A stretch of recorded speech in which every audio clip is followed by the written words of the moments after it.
Chip Rogers, CHIPROGERS, President and CEO of the American Hotel and Lodging Association. Thank you very much for your time today here at the PATA Summit. You had an interesting session on stage just now. Maybe you can just share some of your insights into the hospitality trends.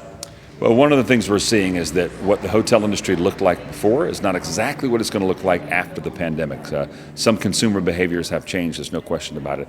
And a real challenge in and around labor has become a driving force with the way many operations are happening.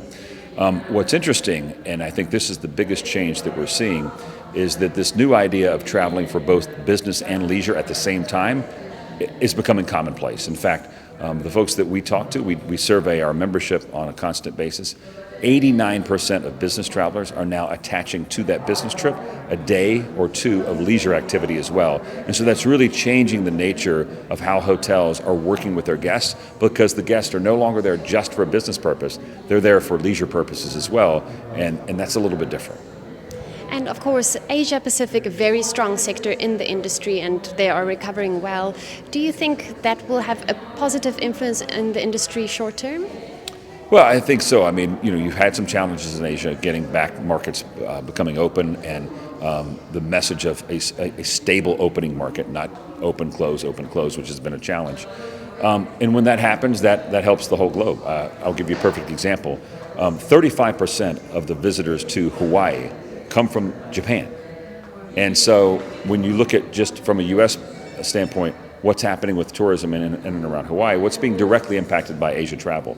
If you look at up and down the West Coast, from Portland to Seattle to San Francisco, a lot of travelers from Asia make up that travel, that international travel into the West Coast of the United States. And so you're just reminded again and again of what a small globe this is, and how when things happen in one part of the world, they affect everybody else in the other part.